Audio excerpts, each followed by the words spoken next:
ಭಾರತ ಸರ್ಕಾರದ ಕೇಂದ್ರ ಮಂತ್ರಿಮಂಡಲದಲ್ಲಿ ಕೇಂದ್ರ ಉಕ್ಕು ಹಾಗೂ ಬೃಹತ್ ಕೈಗಾರಿಕಾ ಸಚಿವರಾಗಿ ಸೇವೆ ಸಲ್ಲಿಸುತ್ತಿರುವ ಶ್ರೀಯುತರು ಸಮಾರಂಭವನ್ನು ಉದ್ದೇಶಿಸಿ ಮಾತನಾಡಬೇಕಾಗಿ ಕೇಳಿಕೊಳ್ತೇನೆ.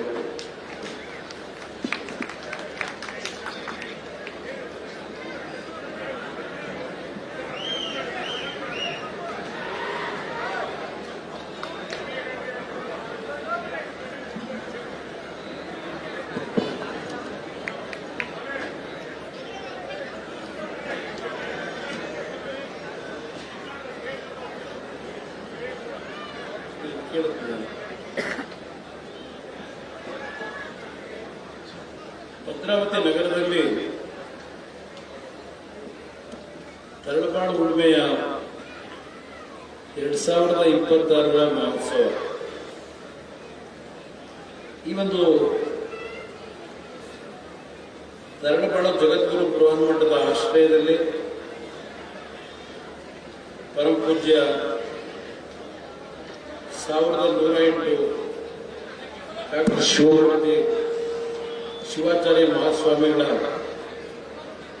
ದಿವ್ಯ ಸಾನ್ನಿಧ್ಯದಲ್ಲಿ 3 ದಿನಗಳ ಕಾಲ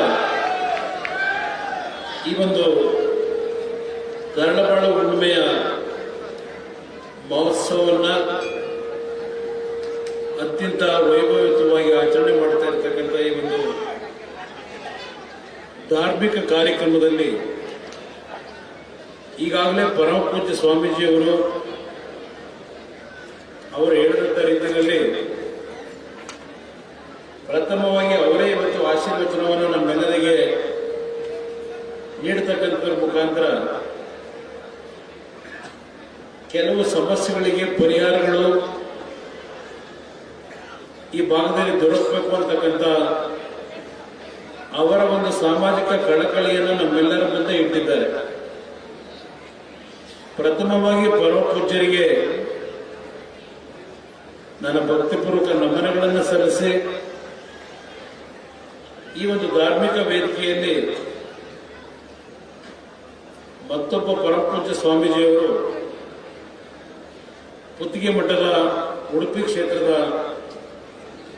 ಪೂಜ್ಯ ಶ್ರೀ ಡಾಕ್ಟರ್ ಸುಗುಣೇಂದ್ರ ತೀರ್ಥ ಶ್ರೀಪಾದಂಗಳವರು ಈ ಒಂದು ದಿವ್ಯ ಸಾನ್ನಿಧ್ಯದಲ್ಲಿ ಭಾಗವಹಿಸಿದ್ದಾರೆ.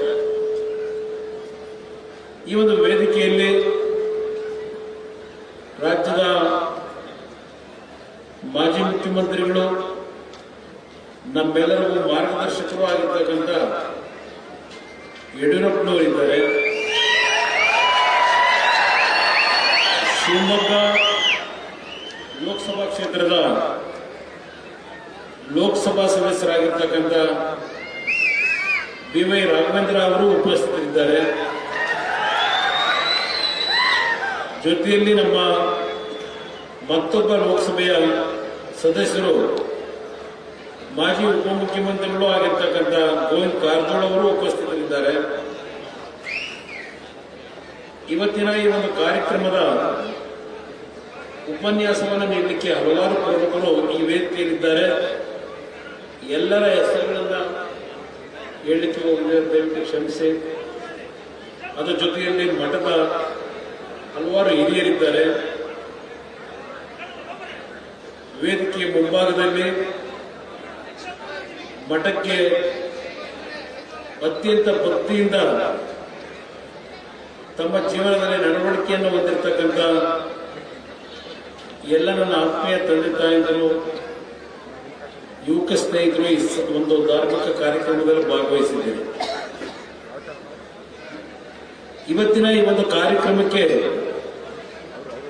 ಪರಮಪೂಜ್ಯ ಸ್ವಾಮೀಜಿಯವರು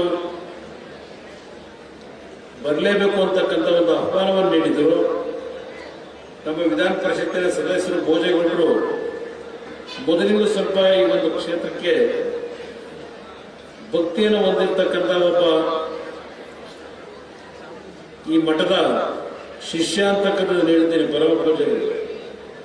ಅವರು ಸಹ ನನಗೆ ಪರಮ ಪೂಜ್ಯರು ನನಗೆ ತಾಕೀತು ಮಾಡಿದ್ದಾರೆ, ನೀವು ಬರಬೇಕು ಅಂತ ಹೇಳಿ ಈ ಕಾರ್ಯಕ್ರಮಕ್ಕೆ ಬರ್ಮಾಡ್ಕೊಂಡಿದ್ದಾರೆ. ಹಲವಾರು ಶಾಸಕ ಮಿತ್ರರುಗಳು ವೇದಿಕೆ ಮೇಲಿದ್ದಾರೆ. ಹರೀಶ್ ಅವರು ಹರಿಹರದ, ಹಾಗೆ ಸಂಗಮೇಶ್ವರ್ ಅವರು ಎಲ್ಲರೂ ಇದ್ದಾರೆ. ನಮ್ಮ ಶಾರದಾ ಪುರಿಯನ್ ಹಾಕಿದ್ದಾರೆ. ಎಲ್ಲರ ಹೆಸರನ್ನ ನಾನು ಹೇಳಲಿಕ್ಕೆ ಹೋಗಿದೆ. ಪ್ರಥಮವಾಗಿ ಪರಮಪೂಜ್ಯ ಸ್ವಾಮೀಜಿಯವರು ಯಾವೊಂದು ಸ್ವಾತಂತ್ರ್ಯ ಪೂರ್ವದಲ್ಲಿ ಈ ದೇಶದಲ್ಲಿ ಇದ್ದಂಥದ್ದು 3 ಯಾವೊಂದು ಸ್ಟೀಲ್ ಪ್ಲಾಂಟ್ಗಳಿತ್ತು. ಅದರಲ್ಲಿ ಈ ಒಂದು ಉಕ್ಕಿನ ಕಾರ್ಖಾನೆ ಕೃಷ್ಣರಾಜ ಒಡೆಯರ್ ಅವರ ಒಂದು ದೂರದೃಷ್ಟಿಯಿಂದ ವಿಶ್ವೇಶ್ವರಯ್ಯನವರ ಹೆಸರಿನಲ್ಲಿ ಈ ಒಂದು ಕಾರ್ಖಾನೆಯನ್ನು ಪ್ರಾರಂಭ ಮಾಡಿದ್ರು. ಕೇವಲ 3 ಕಾರ್ಖಾನೆಗಳಿತ್ತು. ಒಂದು ಟಾಟಾ ಸಂಸ್ಥೆಯವರಿಂದ, ಇನ್ನೊಂದು ವೆಸ್ಟ್ ಬೆಂಗಾಲ್ನಲ್ಲಿ.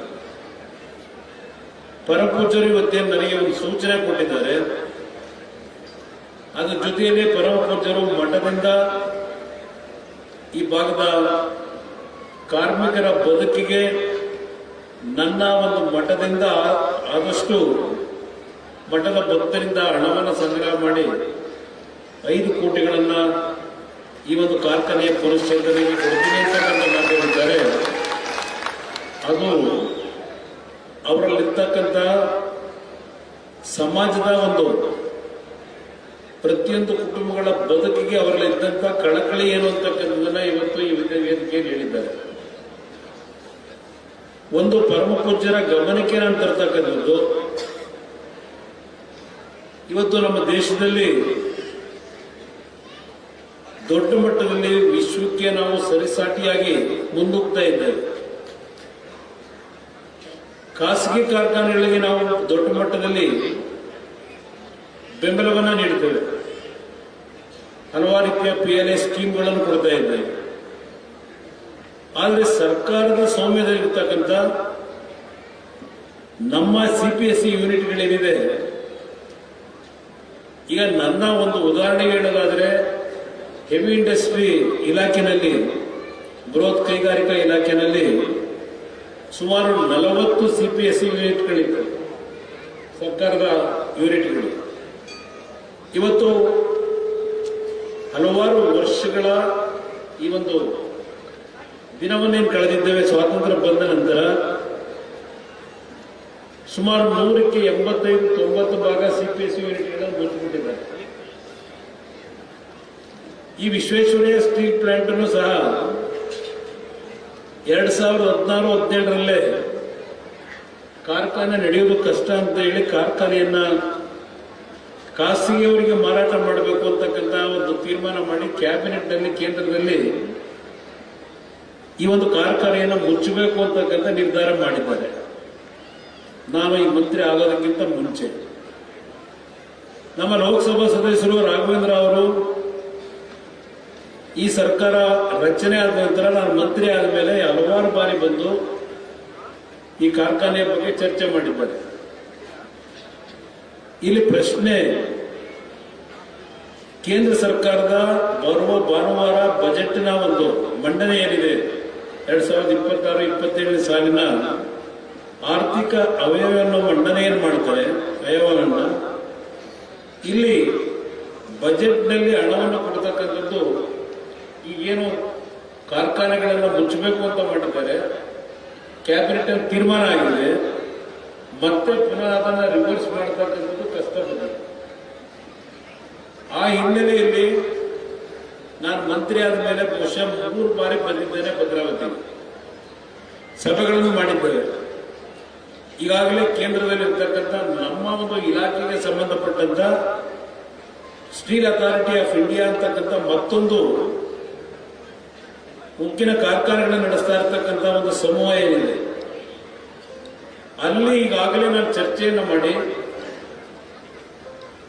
ಇಲ್ಲಿ ಈ ಒಂದು ಕಾರ್ಖಾನೆಯ ಪುನಶ್ಚೇತನಕ್ಕೆ ಮೊದಲನೇ ಹಂತದಲ್ಲಿ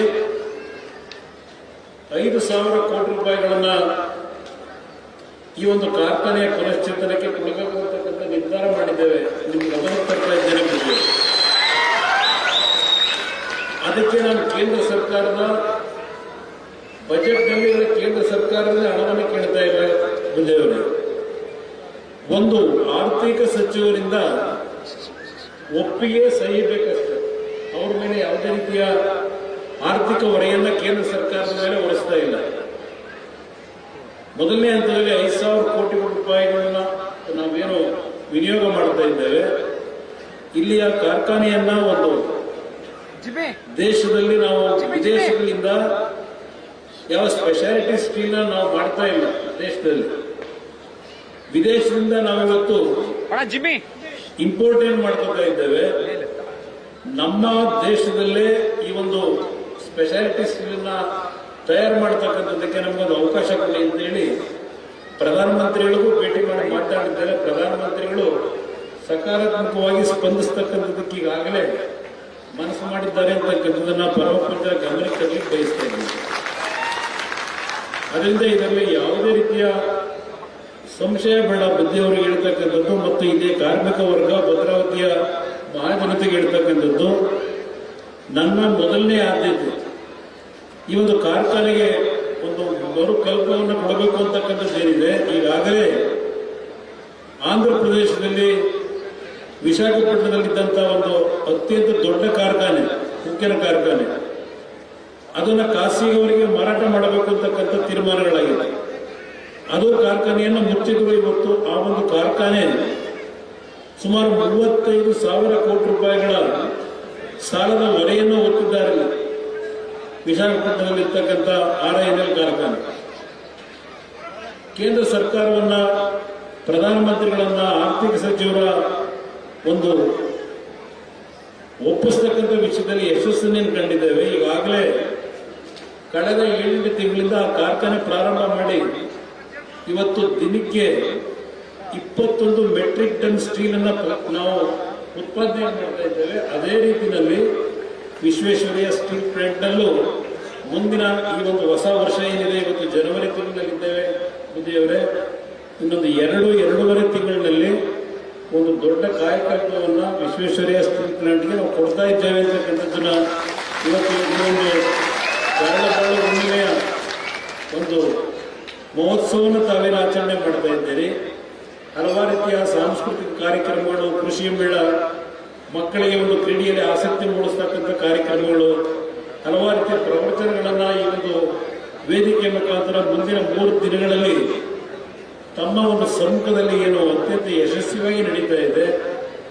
ಈ ಸಂದರ್ಭದಲ್ಲಿ ತಮ್ಮ ಈ ಒಂದು ಸೂಚನೆ ಏನಿದೆ, ನಮಗೇನು ಸಲಹೆ ಕೊಟ್ಟಿದ್ದೀರಿ, ಆ ಸಲಹೆಯನ್ನ ಕಾರ್ಯರೂಪಕ್ಕೆ ತರ್ತಕ್ಕಂಥದ್ರಲ್ಲಿ ಪ್ರಾಮಾಣಿಕವಾಗಿ ನಿಮ್ಮ ಮಾತಿಗೆ ನಾವು ಗೌರವದ ಸಲ್ಲಿಸ್ತೀವಿ ಅಂತಕ್ಕಂಥ ಮಾತನ್ನು ಈ ಸಂದರ್ಭದಲ್ಲಿ ಈ ಒಂದು ಸಭೆಯಲ್ಲಿ ಪರಮಪೂಜ್ಯರ ಗಮನಕ್ಕೆ ತರಲಿಕ್ಕೆ ಬಯಸ್ತಾ ಇದ್ದೇವೆ. ಈ ಒಂದು ಧಾರ್ಮಿಕ ಕಾರ್ಯಕ್ರಮ ಪರಮಪೂಜ್ಯರು ಸೂಕ್ಷ್ಮವಾಗಿ ಹೇಳಿದರು. ಈ ಒಂದು ಗ್ಯಾರಂಟಿಗಳ ಬಗ್ಗೆ ನಾನು ಇಲ್ಲಿ ಮಾತನಾಡಬಾರದು, ಅದೆಲ್ಲವನ್ನ ಅದರ ಅವಶ್ಯಕತೆಯೂ ಇಲ್ಲ ನನಗೆ. ನಮ್ಮ ರೈತರ ಬದುಕೇನಾಗಿದೆ, ಬಹುಶಃ ನಮ್ಮ ದಾವಣಗೆರೆಯಲ್ಲಿ ಮೆಕ್ಕೆಜೋಳ ಬೆಳೆದರೆ, ಮೆಕ್ಕೆಜೋಳ ಈ ಬಾರಿ ಸ್ವಲ್ಪ ನಿಮ್ಮ ನಿರೀಕ್ಷೆಗಿಂತ ದೊಡ್ಡ ಮಟ್ಟದಲ್ಲಿ ಬೆಳೆಯನ್ನು ನೀವು ಬೆಳೆದಂಥದ್ದೇನಿದೆ, ಮಾರಾಟ ಮಾಡಲಿಕ್ಕೆ 1 ತಿಂಗಳುಗಳ ಕಾಲ ಧರಣಿ ಕೊಡಬೇಕಾಯ್ತು ನಮ್ಮ ರೈತರು. ಪರಮಪೂಜ್ಯ ಸ್ವಾಮೀಜಿಯವರ ಗಮನಕ್ಕೆ ಯಾಕೆ ತರ್ತೀನಿ ಅಂದರೆ, ಪರಮಪೂಜ್ಯರು ಪ್ರತಿ ವಾರದಲ್ಲಿ 1 ದಿನ ವಿಜಯ ಕರ್ನಾಟಕ ಪತ್ರಿಕೆಯಲ್ಲಿ ಸೆಂಟರ್ ಪೇಜ್ ಆರ್ಟಿಕಲ್ ಪರಮಪೂಜ್ಯ ಸ್ವಾಮೀಜಿಯವರು ಬರುತ್ತಾರೆ. ಅದರಲ್ಲಿ ನಮ್ಮಂತ ಜನಪ್ರತಿನಿಧಿಗಳಿಗೆ, ಜನಸಾಮಾನ್ಯರಿಗೆ ಬದುಕನ್ನ ಯಾವ ರೀತಿ ನೀವು ನಿಮ್ಮ ನಡವಳಿಕೆಯಲ್ಲಿ ಅಳವಡಿಸ್ಕೋಬೇಕು ಅಂತಕ್ಕಂಥದ್ದು, ಸಮಾಜದಲ್ಲಿ ಇರ್ತಕ್ಕಂಥ ಹಲವಾರು ನ್ಯೂನ್ಯತೆಗಳ ಬಗ್ಗೆ ಸರಿಪಡಿಸ್ತಕ್ಕಂಥ ನಿಟ್ಟಿನಲ್ಲಿ ಅವರ ಒಂದು ದೊಡ್ಡ ಮಟ್ಟದ ಜ್ಞಾನವನ್ನೇ ಹೊಂದಿದ್ದಾರೆ. ಅನುಭವದ ಮಾತುಗಳನ್ನು ಅವರೇನು ಹೇಳ್ತಾರೆ. ಇವತ್ತು ಅವರು ಹೇಳ್ತಕ್ಕಂಥ ಮಾತುಗಳನ್ನ ನಾವು 10% ನಮ್ಮ ಜೀವನದಲ್ಲಿ ಅಳವಡಿಸ್ಕೊಂಡ್ರೆ ಬಹುಶಃ ಇವತ್ತು ಈ ನಾಡಿನಲ್ಲಿ ಇರ್ತಕ್ಕಂಥ ಹಲವಾರು ಸಮಸ್ಯೆಗಳಿಗೆ ಪರಿಹಾರ ದೊರಕಬೇಕು ನನ್ನ ಅಭಿಪ್ರಾಯ. ಯಾವ ಮೆಕ್ಕೆಜೋಳವನ್ನು ಖರೀದಿ ಮಾಡತಕ್ಕಂಥ ಜವಾಬ್ದಾರಿಯನ್ನ ಈ ಸರ್ಕಾರದಲ್ಲಿ ನಾವು ಕಾಣಲಿಲ್ಲ. ಹಲವಾರು ರೀತಿಯಲ್ಲಿ ಕೇಂದ್ರ ಸರ್ಕಾರದ ಮೇಲೆ ಕಾರಣಗಳನ್ನು ಕೊಟ್ಟರು, ಪ್ರಧಾನಮಂತ್ರಿಗಳು ಪತ್ರ ಬರೆದಿದ್ದೇವೆ ಎಂದರು. ಇಲ್ಲಿ ಸರ್ಕಾರದ, ರಾಜ್ಯ ಸರ್ಕಾರಗಳ ಜವಾಬ್ದಾರಿ ಕೇಂದ್ರ ಸರ್ಕಾರದಿಂದ ಆಯಾ ವರ್ಷದಲ್ಲಿ ಒಂದು MSPಯ ದರವನ್ನೇ ನಿಗದಿ ಮಾಡಿರ್ತಾರೆ. ಅದಕ್ಕಿಂತ ಬೆಲೆ ಕುಸಿತ ಆದಾಗ ರಾಜ್ಯ ಸರ್ಕಾರ ಇಂಟರ್ಫಿಯರ್ ಆಗಿ ರೈತರ ನೆರವಿಗೆ ಬಂದು ಖರೀದಿ ಕೇಂದ್ರಗಳನ್ನು ಪ್ರಾರಂಭ ಮಾಡಿ ಆ ಒಂದು ಬೆಳೆಯನ್ನ ಖರೀದಿ ಮಾಡಿ ಎಷ್ಟು ಹಣವನ್ನ ರಾಜ್ಯ ಸರ್ಕಾರ ಆ MSP ದರವನ್ನ ಏನು ಒಂದು ನಾವು ಆ ಹಣವನ್ನು ಕೊಡಬೇಕಾಗ್ತದೆ. ಯಾವ ಹಣವನ್ನು ಖರ್ಚು ಮಾಡಿರ್ತಾರೆ ಕೇಂದ್ರ ಸರ್ಕಾರದ ಮುಂದೆ ಹೋಗಿ ಅರ್ಜಿ ಹಾಕಬೇಕು. ಹಣವನ್ನು ಕೊಡ್ತಾರೆ ಅವರು. ಆದರೆ ಅವರು ಖರೀದಿ ಕೇಂದ್ರವನ್ನೇ ಮಾಡಲಿಲ್ಲ. ಹಲವಾರು ಭಾಗದಲ್ಲಿ ನಮ್ಮ ರೈತರು ಬೆಳೆದಂತ ಬೆಳೆ ಹೊಲದಲ್ಲಿ ನೆಟ್ಟಿದ್ರಿ. ಮೆಕ್ಕೆಜೋಳ ಹಲವಾರು ಭಾಗದಲ್ಲಿ ಬೆಂಕಿಗೆ ಲಕ್ಷಾಂತರ ರೂಪಾಯಿ ಇವತ್ತು ಆಹುತಿ ಆಗಿರ್ತಕ್ಕಂಥ ವಿಷಯಗಳನ್ನು ಮಾಧ್ಯಮಗಳಲ್ಲಿ ಗಮನಿಸಿದೆ. ಇದು ಇವತ್ತು ನಮ್ಮ ರಾಜ್ಯದಲ್ಲಿ ಇರ್ತಕ್ಕಂಥ ಒಂದು ಜನಪರವಾದಂಥ ಆಡಳಿತ ಏನಿದೆ. ಪರಮ ಪೂಜ್ಯರು ಈ ವೇದಿಕೆಗೆ ಬಂದಾಗ ಒಂದು 4 ಪೇಜಿನ ಒಂದು ಲೇಖನವನ್ನು ನೋಡಿದೆ. ಪರಮ ಪೂಜ್ಯರು ಬಿಸಿಲು ಬೆಳದಿಂಗಳು ಅಂತಕ್ಕಂಥದ್ರಲ್ಲಿ ಭೂ ಒಡೆಯನಾದ ರೈತರು ಕೈಗಾರಿಕೋದ್ಯಮಿಗಳ ಹಾಳಾಗದಿರಲಿ ಅಂತಕ್ಕಂಥದ್ದು ನೀಡಿದ್ದಾರೆ. ಗುಲಾಮರ ಆವರಣೆಗಳು ಹಾಳಾಗಬಡಿಯವರಿಗೆ ಅಂತಕ್ಕಂಥ ವಿಷಯಗಳನ್ನ ಯಾವ ಒಂದು ಹಿನ್ನೆಲೆಯಲ್ಲಿ, ಸಂವಿಧಾನದ ಒಂದು ಹಿನ್ನೆಲೆಯಲ್ಲಿ ಒಂದು ಮನಮುಟ್ಟತಕ್ಕಂಥ ರೀತಿಯಲ್ಲಿ ನಮ್ಮ ರೈತರಿಗೆ ರಕ್ಷಣೆಯನ್ನು ಕೊಡ್ತಕ್ಕಂಥದ್ರಲ್ಲಿ ದೇಶದ ಒಂದು ಕೈಗಾರಿಕೆಗಳಿಗೆ ನಾವು ಪ್ರೋತ್ಸಾಹ ಕೊಡಬೇಕು ಅಂತ ಹೇಳಿ ರೈತರನ್ನ ಒಕ್ಕಲೆಬ್ಬಿಸ್ತಕ್ಕಂಥ ವಿಷಯದಲ್ಲಿ ಯಾವ್ಯಾವ ರೀತಿಯಲ್ಲಿ ಅಂತಿಮವಾಗಿ ರೈತರ ಬದುಕನ್ನು ನಾವು ಅತ್ಯಂತ ಕಡೆಗಣಿಸಿದ್ದೇವೆ ಅಂತಕ್ಕಂಥ ಹಲವಾರು ಮಾಹಿತಿಗಳನ್ನು ಪರಮಪೂಜ್ಯ ಸ್ವಾಮೀಜಿಯವರು. ಇವತ್ತು ನಾನು ಹೇಳ್ತಕ್ಕಂಥದ್ದು, ಒಂದು ಕಡೆ ದೇಶ ದಾಪುಗಾಲಿನಲ್ಲಿ ನಾವು ವೇಗವಾಗಿ ಬೆಳೀತಾ ಇದ್ದೇವೆ. ನರೇಂದ್ರ ಮೋದಿಯವರ ನಾಯಕತ್ವದಲ್ಲಿ ಇವತ್ತು ನಮ್ಮ ದೇಶ ಆರ್ಥಿಕವಾಗಿ ಬಲಾಢ್ಯವಾಗಿ 3ನೇ ಸ್ಥಾನಕ್ಕೆ ಬರ್ತಕ್ಕಂಥ ಎಲ್ಲ ರೀತಿಯ ಒಂದು ಗುರಿಯನ್ನು ನಾವು ಮುಟ್ತಾ ಇದ್ದೇವೆ. ಇದು ಒಂದು ಕಡೆ ಈ ರೀತಿಯ ಒಂದು ವಾತಾವರಣವನ್ನು ನಾವೇನು ಕಾಣ್ತಾ ಇದ್ದೇವೆ. ನಾನು ನನ್ನ ಹೃದಯದಲ್ಲಿ ಇರ್ತಕ್ಕಂಥ ಕೆಲವು ನೋವಿನ ಹಿನ್ನೆಲೆಯಲ್ಲಿ ಹೇಳಲಿಕ್ಕೆ ಬಯಸ್ತೀನಿ. ನಾವೆಲ್ಲ ಗ್ರಾಮೀಣ ಪ್ರದೇಶದಿಂದ ಬಂದಂಥವ್ರು. ನಾವು ಹಳ್ಳಿಯ ಸೊಗಡನ್ನ ಚಿಕ್ಕ ಮಕ್ಕಳಿಂದ ಅನುಭವಿಸಿ ಬಂದಿರತಕ್ಕಂಥವ್ರು. ಇವತ್ತು ಸಮಾಜ ಎಲ್ಲಿಗೆ ನಾವು ಹೋಗ್ತಾ ಇದ್ದೇವೆ. ನಾವು ಬೆಳಗ್ಗೆ ಎದ್ದು ಏನಾದರೂ ನಮ್ಮ ಟಿವಿಗಳಲ್ಲಿ, ಪತ್ರಿಕೆಗಳಲ್ಲಿ ವಿಷಯವನ್ನ ನಾವು ಏನ್ ನಡೀತಿದೆ ರಾಜ್ಯದಲ್ಲಿ ಅಂತಕ್ಕಂಥದನ್ನ ನಾವು ತಿಳ್ಕೋಬೇಕು ಅಂತಕ್ಕಂಥದ್ದಕ್ಕೆ ಹೋದರೆ ಒಂದು ಒಳ್ಳೆಯ ಸುದ್ದಿಗಳನ್ನ ಬೆಳಗ್ಗೆ ಎದ್ದು ನಾವು ನೋಡಲಾಗುತ್ತದೆ. ಇವತ್ತು ಯಾವೊಂದು ನಮ್ಮ ಸಂಸ್ಕೃತಿ, ನಮ್ಮ ದೇಶದಲ್ಲಿ ಒಡ ಹುಟ್ಟಿದವರು ಅಂತಕ್ಕಂಥ ತಂದೆ ತಾಯಂದಿರು, ಅಣ್ಣ ತಮ್ಮಂದಿರು, ಸಹೋದರ ಸಹೋದರಿಯರ ಬಾಂಧವ್ಯವನ್ನು ನಾವೇನು ನೋಡ್ತಾ ಇದ್ದೇವೆ, ಅದು ಎಲ್ಲೋ ಒಂದು ಕಡೆ ನಶಿಸಿ ಹೋಗ್ತಾ ಇದೆ. ಇದು ನನಗೆ ಅತ್ಯಂತ ಚಿಂತೆಯನ್ನು ಉಂಟು ಮಾಡಿರ್ತಕ್ಕಂಥ. ಯಾವೊಂದು ನಾವು ಚಿಕ್ಕ ಮಕ್ಕಳಿದ್ದಾಗ ನೋಡ್ತಾ ಇದ್ವಿ, ನಾವು ಎಲ್ಲ ಒಟ್ಟಾಗಿ ಒಂದು ಕುಟುಂಬಗಳಲ್ಲಿ 30, 35, 40 ಜನ ಇರ್ತಕ್ಕಂಥ ಕುಟುಂಬದಲ್ಲಿ ಒಟ್ಟಾಗಿ ನಾವು ಊಟ ಮಾಡ್ತಾ ಇದ್ವಿ. 6 ಗಂಟೆಗೆ ನಿದ್ದೆ ಮಾಡ್ತಿದ್ವು, ಬೆಳಗ್ಗೆ 5 ಗಂಟೆಗೆ ಎದ್ದು ಹೊಲದಲ್ಲಿ ಕೆಲಸ ಮಾಡ್ತಾ ಇದ್ವಿ. ಅಂತ ದಿನಗಳನ್ನು ನಾವು ನೋಡಿದ್ವಿ. ನಮ್ಮ ಮಕ್ಕಳುಗಳನ್ನು ನೋಡೋಕೆ ಸಾಧ್ಯ ಇಲ್ಲ ಈಗಿನ ದಿನಗಳಲ್ಲಿ. ಇವತ್ತು ಅಂತ ಒಂದು ದಿನಗಳಲ್ಲಿ ಯಾವುದೇ ರೀತಿಯ ಒಂದು ಮೂಲಭೂತ ಸೌಕರ್ಯಗಳಿರಲಿಲ್ಲ, ವಿದ್ಯುತ್ ಶಕ್ತಿ ಇರಲಿಲ್ಲ, ಹಳ್ಳಿಗೆ ರಸ್ತೆಗಳಿರಲಿಲ್ಲ, ಕುಡಿಯೋ ನೀರಿಲ್ಲ. ಅಂತ ದಿನಗಳಲ್ಲಿ ನೆಮ್ಮದಿಯಿಂದ ಪ್ರತಿ ಹಳ್ಳಿಯಲ್ಲಿ ಜೀವನವನ್ನು ನಾವು ನೋಡ್ತಾ ಇದ್ದೇವೆ. ಆದ್ರೆ ಇವತ್ತು ಎಲ್ಲಾ ರೀತಿಯ ಸೌಕರ್ಯಗಳನ್ನ ನಾವಿವತ್ತು ಪಡೆದಿದ್ದೇವೆ. ನೆಮ್ಮದಿ ಅಂತಕ್ಕಂಥದ್ದನ್ನ ಇವತ್ತು ನಾವು ಸಂಪೂರ್ಣವಾಗಿ ನಮ್ಮ ಜೀವನದಲ್ಲಿ ಕಾಣದೇ ಇರ್ತಕ್ಕಂಥ ಒಂದು ವಾತಾವರಣವನ್ನು ನೋಡ್ತಾ ಇದ್ದೇವೆ.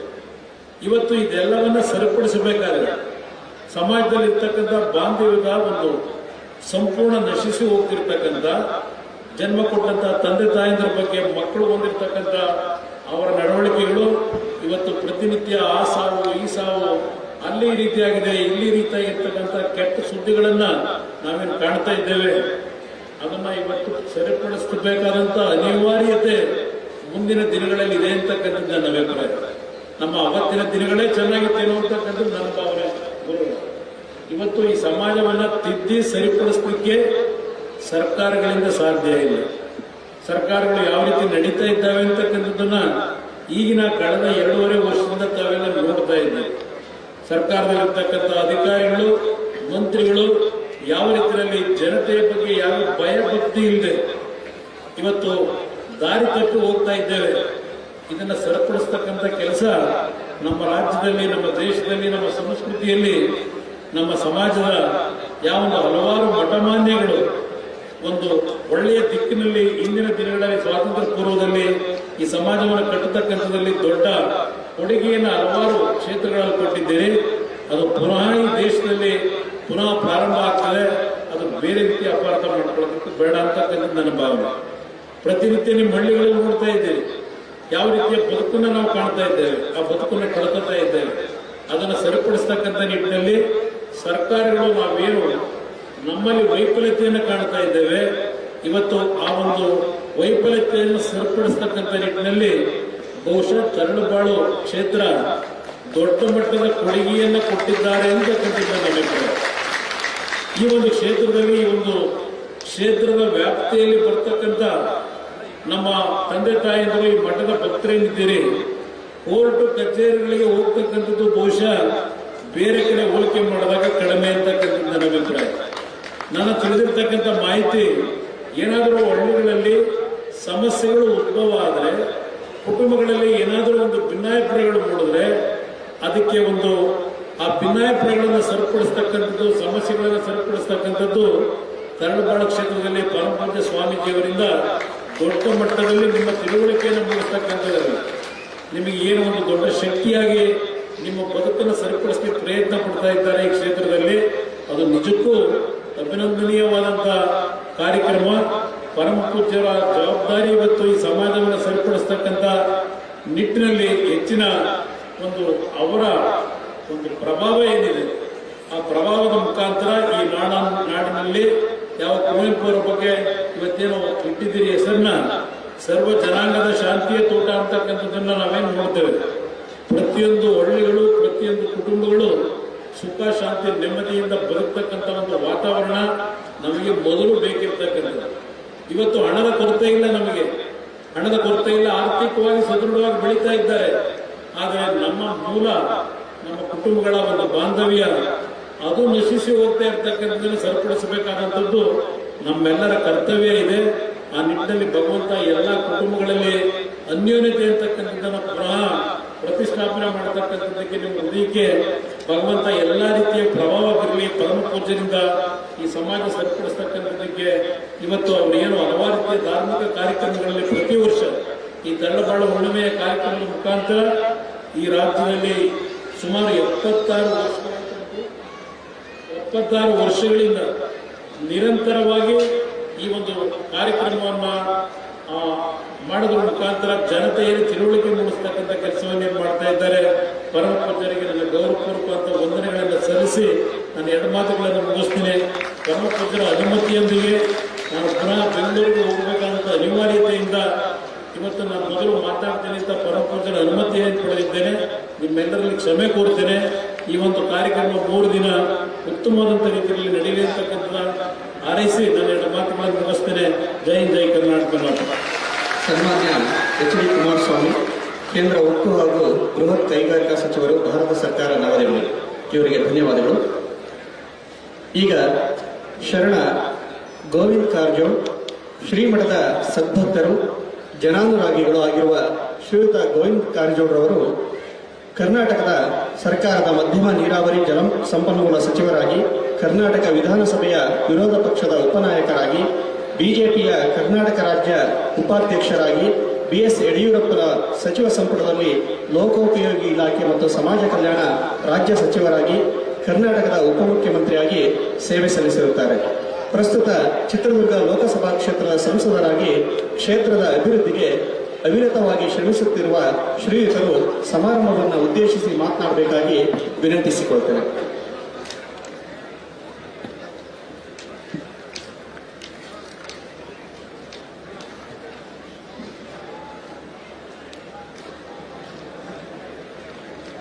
ತರಳುಬಾಳು ಹುಣ್ಣಿಮೆ ಮಹೋತ್ಸವ 2026 ಈ ಸಮಾರಂಭದ ದಿವ್ಯ ಸಾನ್ನಿಧ್ಯವನ್ನು ವಹಿಸಿರ್ತಕ್ಕಂಥ ಶ್ರೀ ತರಳುಬಾಳು ಜಗದ್ಗುರು ಶ್ರೀ 1108 ಅಪ್ಪ ಡಾಕ್ಟರ್ ಶಿವಮೂರ್ತಿ ಶಿವಾಚಾರ್ಯರ